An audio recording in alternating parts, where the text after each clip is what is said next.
సాయిరామ్ సమర్థ సద్గురు సాయినాథ్ మహారాజ్ కి జై.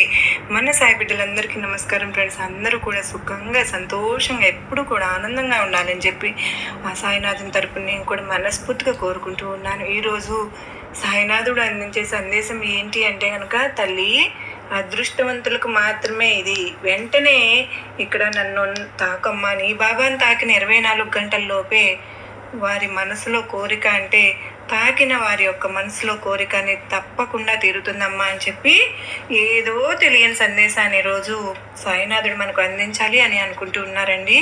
మరి సాయినాథుడు ఏ సందేశం అందించినా కూడా అది మన భవిష్యత్తుకు పునాది అని చెప్పి మనందరికీ కూడా తెలిసిన విషయమే కదా. మరి ఎవరికైతే సాయినాథుని మీద పూర్తి నమ్మకం విశ్వాసం ఉంటాయో వారందరూ కూడా ఈ వీడియోకి ఒక చిన్న లైక్ ఇచ్చి వీడియోని వినడం అయితే స్టార్ట్ చేయండి. అయితే సాయినాథుడు ఎప్పుడూ కూడా మనకు చక్కగా ఎటువంటి సమస్యలు ఉన్నా కూడా చక్కని పరిష్కారం చూపిస్తూ ఉన్నారు అని చెప్పి చాలామంది వీడియోస్ చూసిన వారు మనకు ప్రతి ఒక్కరూ కాల్ చేసి చెప్తూ ఉన్నారండి. అందరికీ పేరు పేరున ధన్యవాదములు.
ఆ దుర్గమ్మ తల్లి యొక్క విగ్రహాన్ని చూసి మనసులో అనుకుంటాడు, తల్లి ఇంతమంది అందరినీ చూస్తూ కూడా ఉన్నాను, నువ్వు కూడా నీకు ఏ నీడ లేకుండా చేసుకున్నావేంటమ్మా? ఎండకి తడుస్తున్నావు, ఎండకి ఎండిపోతున్నావు, వానకి తడుస్తూ ఉన్నావు, చలికి నీకు చలి పెడుతుంది కదా తల్లి. అందరి కష్టాలను తీర్చి లోకానికి సైతం అమ్మగా మారిన అమ్మ ఇలా ఏ నీడ లేకుండా ఉండడం ఏంటి తల్లి అని చెప్పి మనసులో అనుకుని గబగబా అమ్మవారి యొక్క విగ్రహం దగ్గరికి సోమయ్య వెళ్తాడు. వెళ్ళి అమ్మవారి విగ్రహం దగ్గర ఉన్న ఆకులు అలములు అన్నింటినీ కూడా శుభ్రం చేసేస్తాడు సోమయ్య. శుభ్రం చేసి చక్కగా అమ్మవారికి ఆ పక్కనే ఉన్న చెరువు దగ్గర నుంచి నీళ్లు తీసుకుని వచ్చి అభిషేకాన్ని కూడా చేస్తాడు. అంతా దుమ్మంతా కూడా కొట్టుకుపోతుంది చక్కగా. ఇక తన యొక్క వ్యాపారం కోసం పసుపు కుంకుమను కూడా కొంచెం జోబులో పెట్టుకుంటాడు సోమయ్య. ఎప్పుడు కూడా ఆ పసుపును కుంకుమను అమ్మవారికి అలంకరిస్తూ ఉంటాడు సోమయ్య. అలంకరించిన తర్వాత, తల్లి ఎంత అందంగా ఉన్నావమ్మా, నీది ఎంత అందమైన రూపం, నిన్ను చూస్తే కడుపు నిండిపోతుంది అమ్మా. తల్లి, నేను నీకు ఎప్పుడైనా సరే ఒక గుడిని కట్టిస్తాను తల్లి, ఒక పందిరి వేస్తానమ్మా. అప్పుడు నువ్వు ఎండకు ఎండకుండా ఉంటావు, వానకు కూడా తడవకుండా ఉంటావు అని చెప్పి నాకు ఆ యొక్క శక్తిని ప్రసాదించు తల్లి అని చెప్పి అమ్మవారిని వేడుకుంటాడన్నమాట. ఇలా జరిగిన దగ్గర నుంచి సోమయ్య తన వ్యాపారం మొదలుపెట్టే రోజు, అంటే తన వ్యాపారం ఆ మూటను తీసుకుని ఊరు దాటే ప్రతిసారి కూడా అమ్మవారి దగ్గరకు వచ్చి కాసేపు కూర్చుని అమ్మతో మాట్లాడుకుని వెళ్తూ ఉంటాడన్నమాట. ఇలా తన దినచర్యగా మారిపోతుంది సోమయ్యకు. అయితే వర్షాకాలం వస్తుంది. వర్షాకాలం వచ్చిన తర్వాత ఉప్పు తీసుకురావడం కూడా కష్టమైపోతుంది. ఆ తెచ్చుకున్న ఉప్పుని కాస్త అమ్మడం కూడా కష్టమైపోతుంది అన్నమాట. అమ్మా, ఈ వర్షాకాలం అనేది నాకు అసలు రూపాయి కూడా ఆదాయం ఉండట్లేదు, పస్తులు కూడా ఉండాల్సి వస్తుంది. ఈ వర్షాకాలంలో ఈ నెలలో నా పెళ్ళాం బిడ్డలు 10 రోజులు ఏమి తినకుండా పడుకుంటున్నారమ్మా. ఈ వర్షాలు చూస్తేనేమో చాలా ఎక్కువగా కురుస్తున్నాయమ్మా. నాకు ఏమీ వద్దు, నాకు ఏ ఆస్తులు వద్దు తల్లి, ఏ అంతస్తులు కూడా వద్దు అమ్మా. నాకు కడుపుకు, నాకు తినడానికి, నా బిడ్డలు తినడానికి, నా భార్య తినడానికి ఇంత ముద్ద 3 పూట్ల దొరికితే చాలు తల్లి. నేను ఇంకా అంతకు మించి ఏది కూడా కోరుకోనమ్మా అని చెప్పి చెప్తాడు సోమయ్య అమ్మతోటి. అయితే ఆ రోజే చాలా బాగా వర్షం పడుతుంది. సోమయ్య అప్పటికే ఊర్లో నుంచి బయలుదేరిపోయాడు. ఆ వర్షానికి ఏ దిక్కు తోచక ఎటు వెళ్ళాలో అర్థం కాక ఆ ఉప్పు మూటను వేసుకుని పరుగును వెళ్తూ ఉంటే, ఈలోపే ఆ ఉప్పు అంతా కూడా నీళ్ళకి కరిగిపోయి కారిపోతుందన్నమాట. ఉప్పు బస్తా మొత్తం కూడా ఖాళీ అయిపోతుంది. గబగబా అమ్మ గుడికి, అమ్మ దగ్గరికి చేరుకుంటాడు సోమయ్య. అయితే సోమయ్య ఈ యొక్క ఉప్పు బస్తా అంతా కూడా తడిచిపోయిందమ్మా. దుర్గమ్మ, ఇక ఈరోజు నా పెళ్ళాం బిడ్డలు పస్తుతో ఉండాల్సిందే, పస్తుతో పడుకోవాల్సిందేనమ్మా. ఎందుకంటే ఉప్పు కరగకుండా ఉన్నట్లయితే కనీసం రేపైనా అమ్ముకునేవాడిని, కానీ ఈ ఉప్పు మొత్తం కూడా ఈ నీళ్లకు కరిగిపోయిందమ్మా. నేనేం చేయాలి తల్లి అని చెప్పి అనుకున్న సమయంలో అమ్మ దగ్గరికి ఎవరో కొంచెం అన్నం తీసుకుని వస్తారన్నమాట. ఇక అన్నం తీసుకుని వాళ్ళు దండం పెట్టుకుని వెళ్ళిపోతారు. అమ్మా, నా మొర ఆలకించావా అమ్మా? అమ్మా, ఈ అన్నంతో ఈరోజు నా పెళ్ళాం బిడ్డలకు అన్నం పెట్టుకుంటాను అని చెప్పి ఆ అన్నం తీసుకుని వెళ్ళిపోతాడు అన్నమాట సోమయ్య అక్కడి నుంచి. అయితే ఇది జరిగిన వారం రోజులకి ఇంకా బాగా కొండపోత వర్షం కురుస్తుంది. అయితే ఇక సోమయ్య చాలా బాధపడిపోతూ ఇంట్లో నుంచి బయటకు రాడు. ఇక కొంచెం వారం తర్వాత వాన అంతా కూడా సర్దుకి మనుగుతుంది కదా, అప్పుడు ఒకరోజు ఉప్పు తొందరగా అమ్ముడైపోతే నేను నీకు పాక వేయాలి అమ్మా అని నేను అనుకుంటున్నాను. ఈ రోజైనా సరే ఉప్పు తొందరగా అమ్ముడైపోయేటట్టు చూడు తల్లి అని చెప్పి సోమయ్య అక్కడి నుంచి అనుకుని ఆ ఉప్పు బస్తా తీసుకుని ఊర్లోకి బయలుదేరతాడు. అయితే సోమయ్య ఆ రోజు అనుకున్న ప్రకారమే ఉప్పు బస్తా 1 గంటలోనే అమ్ముడైపోతుంది. అప్పుడు ఇక అమ్ముడైపోయిన తర్వాత సోమయ్య చాలా సంతోషపడిపోతాడు. పరుగున అమ్మ దగ్గరకు వస్తాడనమాట. వచ్చి, అమ్మా, నీకు ఒక పాక వేసుకునే అదృష్టాన్ని, నీకు సేవ చేసుకునే అదృష్టాన్ని ఈరోజు నాకు ఇచ్చావా తల్లి? అమ్మా, ఈరోజు నేను నీకు పందిరి వేసే ఇంటికి వెళ్తాను అని చెప్పి పక్కన ఉన్న అడవిలోకి వెళ్ళి కర్రలు తాడులు అన్నీ తీసుకుని వచ్చి అమ్మ వానకు తడవకుండా ఎండకి ఎండకుండా ఒక చిన్న పందిరైతే వేస్తాడు సోమయ్య. ఇక ఆ పందిరిని చూసుకుని ఆ పందిట్లో అమ్మని చూసుకుని ఎంత సంబరపడిపోతాడో. అమ్మా దుర్గమ్మ, దుర్గమ్మ, చాలా చక్కగా ఈ పందిరి కుదిరింది, చాలా సంతోషంగా కూడా ఉందమ్మా. నిన్ను ఈ పందిరిలో చూసుకుంటూ ఉంటే ఇక నువ్వు వానకి తడవు, ఎండకి ఎండవు. అమ్మా అమ్మా, నన్ను చల్లగా చూసావు అంటే కనుక నేను నీకు గుడి కట్టించుకుంటానమ్మా అని చెప్పి దండం పెట్టుకుని వెళ్తాడు. ఇక అక్కడి నుంచి సోమయ్య ఆ వానాకాలం వెళ్ళిపోయిన తర్వాత తనకి చలికాలం మొదలవుతుంది కదా. కొంచెం అయ్యే రోజుకి ఉప్పు ఆ రోజు అమ్ముడైపోతూ వాళ్ళ కొంచెం కొంచెం ఒక ముద్ద అన్నం తింటూ ఎలాగో నెట్టుకొస్తూ ఉన్నాడనమాట కాపురాన్ని సోమయ్య. అయితే ఇక ఎండాకాలం కూడా వచ్చేసింది, కొంచెం పర్వాలేదు, మంచిగానే జరుగుతుంది సోమయ్యకి. అయితే మళ్ళీ వానాకాలం వస్తుందిగా, ఇక సంవత్సరం కూడా గడిచిపోతుంది. ఒకరోజు అమ్మ దగ్గర కూర్చుని ఉప్పు బస్తా తీసుకుని ఊర్లోకి అమ్మటానికి వెళ్తూ అమ్మ దగ్గర కూర్చుంటాడు. కాసేపు మాట్లాడదాము అని చెప్పి అనుకుంటాడు. అమ్మని చూస్తూ చూస్తూ సంవత్సరం వెళ్ళిపోయిందమ్మా, నీకు పందిరి వేసి నాకు కూడా అన్నీ చక్కగా ఉంటే నేను నీకు గుడి కూడా కడదాం అనుకున్నాను, కానీ వ్యాపారంలో ఏమీ మార్పు లేదు తల్లి. సరిగ్గా ఉప్పు అవటం లేదమ్మా. ఒకరోజు అమ్ముడైపోతే మరొక రోజు ఉప్పు అట్లాగే ఉంటుంది తల్లి. ఒకరోజు తింటున్నాము, ఒకరోజు పడుకుంటున్నాము. ఎంతో బాధగా ఉందమ్మా నా భార్య బిడ్డలను చూస్తూ ఉంటే. ఇటువంటి పనికిరాని భర్త దొరికాడే అని చెప్పి నా భార్య బాధపడుతుందేమో, నాకు కడుపు నిండా కూడా అన్నం పెట్టలేని తండ్రి ఒక తండ్రేనా అని చెప్పి నా బిడ్డలు బాధపడుతూ ఉంటారేమోనమ్మా. నాకు ఏ వరాలు వద్దు తల్లి, ఒక్క ముద్ద అన్నం దొరికేలా చూడమ్మా. 3 పూట్ల నా పెళ్ళాం బిడ్డలు కడుపు నింపే అవకాశం, ఆ అవకాశాన్ని ఇవ్వమ్మా అని చెప్పి అనుకుంటూ బయలుదేరతాడు. పెద్ద వర్షం వస్తుంది. ఆ వర్షానికి ఉప్పు అంతా కూడా కరిగిపోతుందన్నమాట. ఏడ్చుకుంటూ వస్తాడు. అప్పటికే పగలంతా కూడా బాధతో అమ్మకి కష్టాన్ని చెప్పుకుని వెళ్ళాడు కదా. ఇక ఉప్పు కూడా కరిగిపోయేసరికి ఎంతగానో బాధపడిపోతాడు సోమయ్య.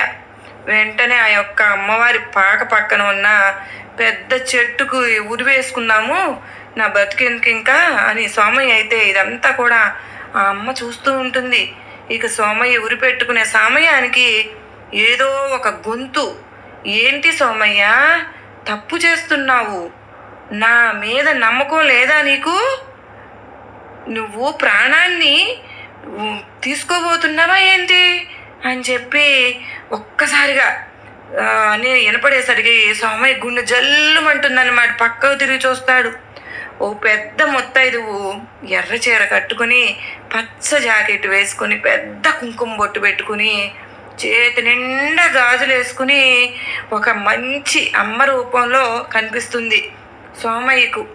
ఇక సోమయ్యకు అర్థమైపోతుంది, సాక్షాత్తు దుర్గమ్మ తల్లే నన్ను కాపాడడానికి వచ్చిందా అని చెప్పి వెంటనే తాడును తీసేసి కింద వేసేసి తన పాదాల మీద పడిపోతాడు. వచ్చి సోమయ్య వచ్చి అంటాడు, ఏడుస్తాడు, అమ్మా ఏం పాపం చేశానమ్మా నాకు తెలియట్లేదు, ఈ జన్మలో తినడానికి కూడా తిండి లేక ఇబ్బంది పడుతున్నామమ్మా, నాకు ఏమీ వద్దు తల్లి, నేను నగలు అడగటం లేదు, ధనం కోరుకోవడం లేదు, సొమ్ము అసలే కోరడం లేదు, ఆస్తులు కోరుకోవడం లేదమ్మా, 3 పూట్ల నేను నా కుటుంబం ఇంత ముద్ద అన్నం తింటే చాలు తల్లి, అది లేకనే వాళ్ళకి పెట్టలేకనే చనిపోవాలి అని అనుకుంటున్నానమ్మా, నాకు తెలిసిన విద్య ఉప్పు అమ్మడం, అందులో ఎటువంటి లాభమూ లేదు, ఇక నా భార్య బిడ్డలను ఎలా పోషించగలుగుతానమ్మా చెప్పు అమ్మా, చెప్పు అమ్మా, నువ్వు కూడా నన్ను కాపాడడం లేదుగా,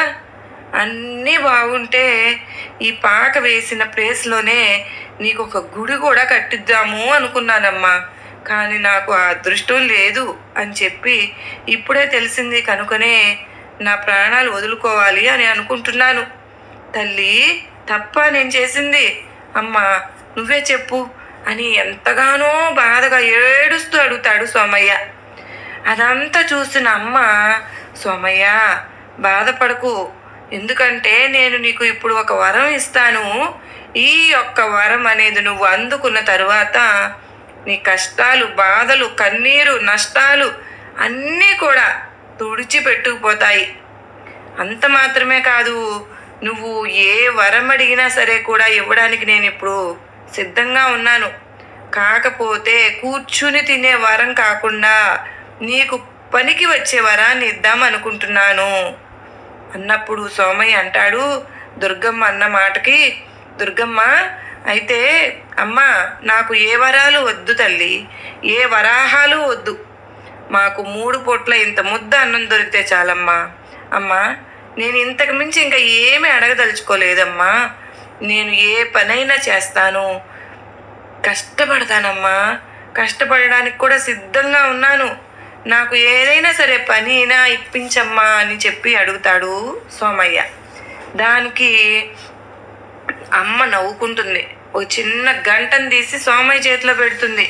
ఈ గంట చాలా మంచిది, అంటే చాలా శక్తివంతమైంది, దీనికి ఎంతో అద్భుతమైన శక్తి ఉంది.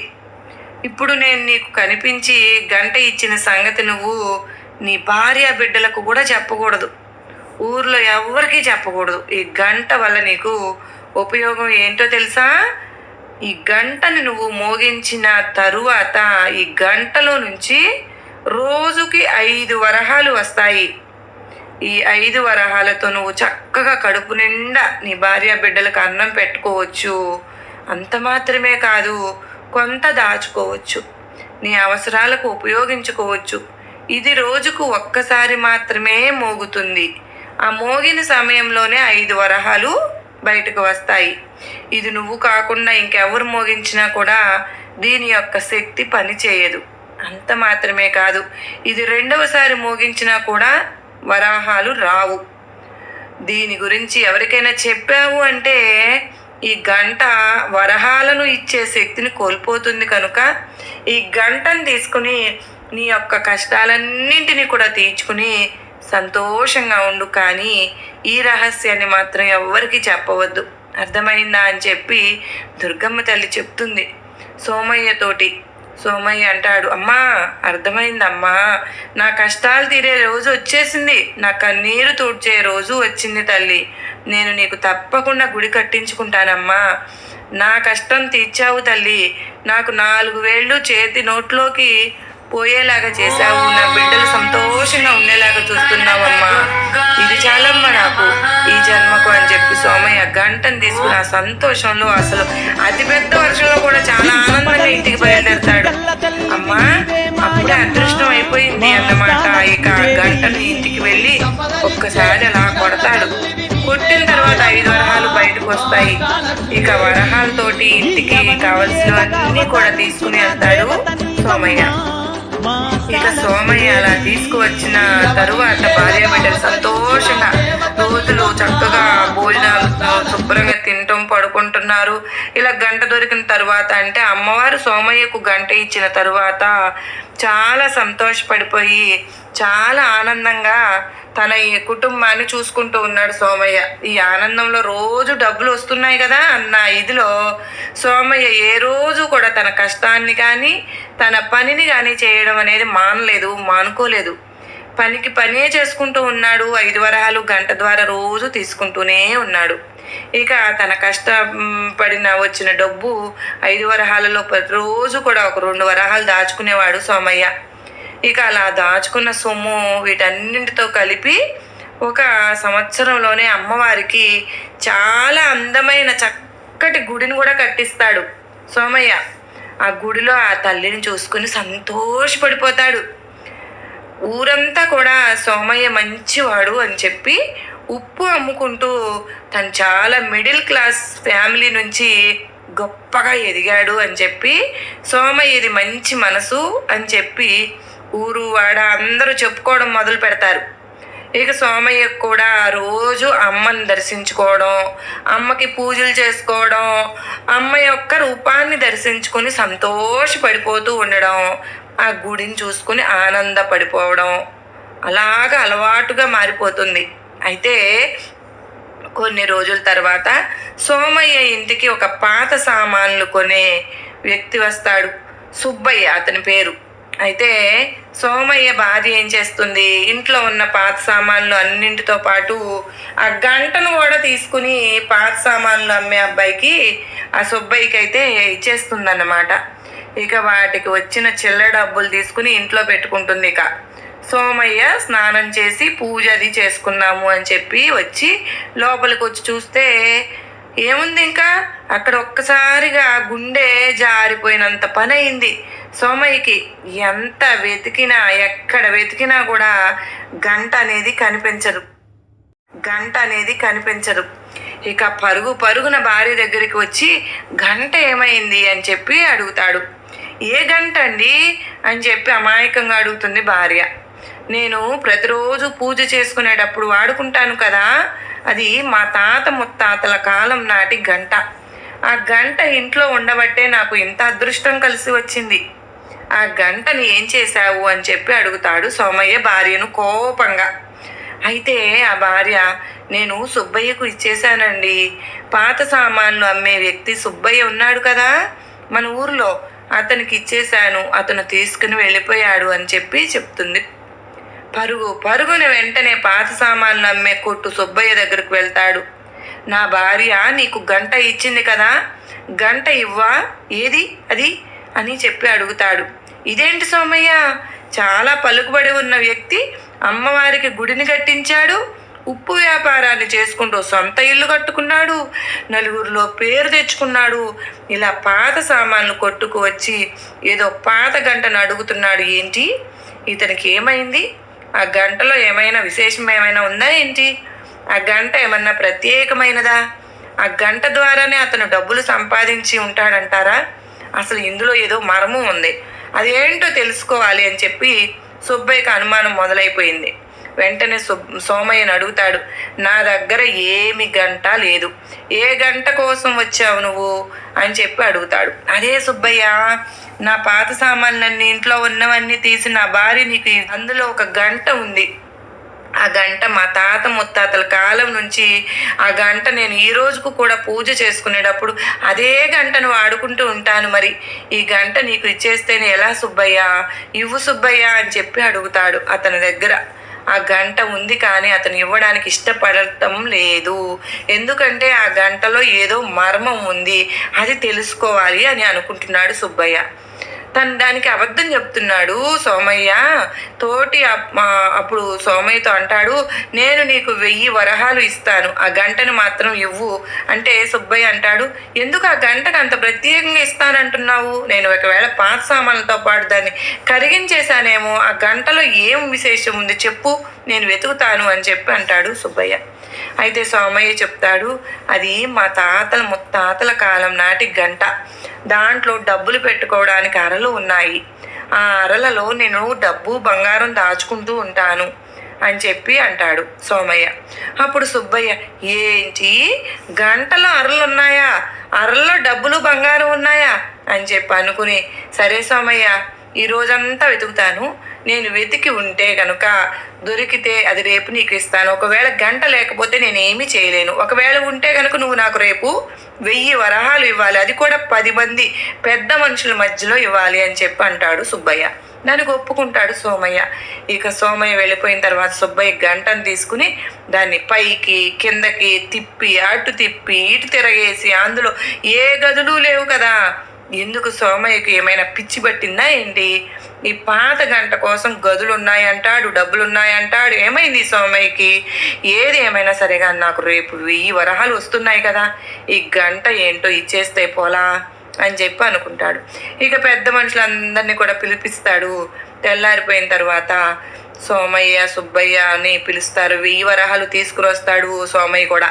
ఆ గంట లోపల ఏదో గదులు ఉన్నాయని చెప్పావు కదా, ఆ గదుల్లో డబ్బు ఉంటుందని చెప్పావు కదా, అందులో ఏ గదులు లేవు, సరే ఉంటే ఆ పెద్ద మనుషులు ఎదురుగా నువ్వు గంటలో నుంచి డబ్బుల్ని తీయి అని చెప్పి అంటాడు సుబ్బయ్య.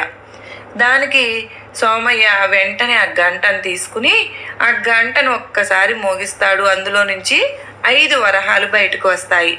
అయితే ఇక సుబ్బయ్య అది చూసి ఆశ్చర్యపోతాడు. నేను ఇందాక కింద మీద తిప్పి చూశాను, ఏ డబ్బు నాకు కనిపించలేదు, ఇప్పుడు సోమయ్య అలా అనగానే ఎలా వచ్చేశాయి? సరే సరే సుబ్బయ్య, సరే సోమయ్య, నీకైతే నీ వరహాలు వచ్చాయి, అవి చూపించేశావు, మరి నాకు రావాల్సిన 1000 వరహాలు ఇవ్వు అని చెప్పి అడుగుతాడు సుబ్బయ్య. అయితే సరేనని చెప్పి 1000 వరహాలు తీసి సుబ్బయ్య చేతిలో పెడతాడు సోమయ్య. అయితే సోమయ్య మంచితనాన్ని చూసి సుబ్బయ్య చాలా ఆశ్చర్యపోతాడు. నాకు నువ్వు 1000 వరహాలు ఇచ్చావు కదా, నువ్వు దుర్గమ్మకు గుడిని కూడా కట్టించావు, ఇందులో నుంచి 500 వరహాలు తీసుకుని ఆ గుడిలో, అమ్మవారి గుడిలో అన్నదానానికి వాడు అని చెప్పి సుబ్బయ్య ఇస్తాడన్నమాట సోమయ్యకు. చాలా సంతోషం కలుగుతుంది. అమ్మవారికి అన్నదానం తన చేతుల మీదుగా చేయించడానికి మరొక అదృష్టాన్ని ఆ తల్లి ఇచ్చింది అని చెప్పి తన దగ్గర ఉన్న డబ్బన్నిటిని కూడా పోగు చేసుకుని ఆ రోజు గుడిలో ఊరంతా అన్నదానాన్ని పెడతాడు సోమయ్య. ఇక అమ్మ దగ్గర కూర్చుని, అమ్మ, చావబోతున్న నన్ను బ్రతికించావు, కడుపు నిండా అన్నం పెట్టావమ్మా, అంటే ఊరంతా పెట్టే అదృష్టాన్ని కూడా నాకు ఇచ్చావు తల్లి. గుడి కట్టాలి అని ఉంది అంటే గుడి కట్టే అంత స్తోమతను కూడా ఇచ్చావు అమ్మా. అంతకంటే ఈ సోమయ్యకి ఏం కావాలి తల్లి?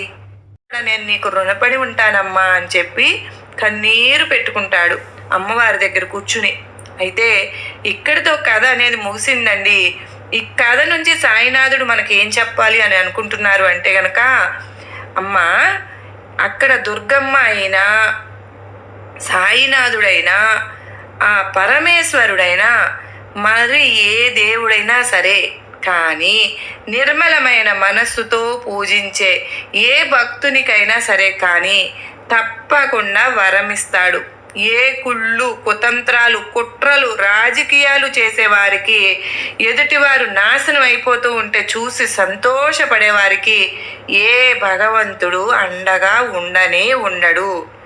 తల్లి, మనిషికి ఎప్పుడు కూడా స్వచ్ఛమైన నిర్మలమైన మనసు ఉండాలి. అప్పుడే ఆ మనిషి సంతోషంగా జీవితంలో ముందుకు వెళ్తాడు అని చెప్పి, బిడ్డా, ఈ కథ నువ్వు విన్న 24 గంటల్లోపే ఎవరైనా సరే కానీ శుభవార్తను వినే తీరతారు.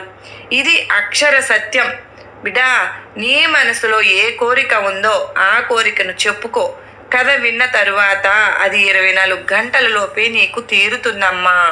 నీ మనసును స్వచ్ఛంగా ఉంచుకో, నీకు అంతా మంచి జరుగుతుంది తల్లి అని చెప్పి సాయినాథుడు మనకు చాలా అత్యద్భుతమైనటువంటి సందేశాన్ని అందించారు కదా ఫ్రెండ్స్. ఈరోజు మరి ఈ సందేశం మీ అందరికీ కూడా నచ్చింది కదూ? నచ్చింది, గొప్ప నమ్మకాన్ని, ధైర్యాన్ని కలిగించింది అని అనుకుంటున్నాను. నచ్చింది అనుకున్న వారు ప్రతి ఒక్కరూ కూడా ఈ వీడియోకు చిన్న లైక్ అయితే ఇచ్చి మరి నాకు సపోర్ట్ అవుతారని నేను మీ నుంచి ఆశిస్తున్నాను. మరలా మరో చక్కని అమ్మవారి సాయినాథుని సందేశంతో మరలా మీ అందరితోనూ కలుస్తానండి. అంతవరకు అమ్మవారి కృపా కరుణా కటాక్షములు, ఆ సాయినాథుని ఆశీస్సులు మనందరిపైన నిండుగా మెండుగా ఉండాలి అని మనస్ఫూర్తిగా కోరుకుంటూ, ఓం సాయిరాం, శ్రీమాత్రే నమః. సర్వే జనా సుఖినో భవంతు, లోకా సమస్త సుఖినో భవంతు. శ్రీమాత్రే నమః. ఓం సాయిరాం.